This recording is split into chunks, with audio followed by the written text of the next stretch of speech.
Diga, Santa. A dona Aurora ligou o Estoril. Perdeu tudo. Minha querida Pilar, esta vez não teve nada a ver com as outras. Foi de um sonho. De um sonho? Senhor, olhai por Dona Aurora que tem andado tão intranquila.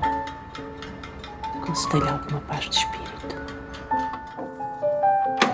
Dona, a senhora está a se sentir mal. A Pilar é tão boa que não imagina os crimes das outras pessoas. Horrores que eu terei vergonha de confessar. Eu sei que estou a pagar por isso. Tem que encontrar a senhora quer vê-lo. Tem que ir rápido, a senhora vai morrer. A Aurora tinha uma fazenda em África, no sopé do Monte Tabo.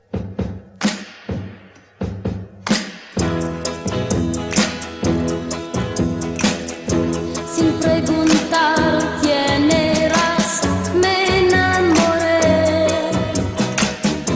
Y seas tú quien seas.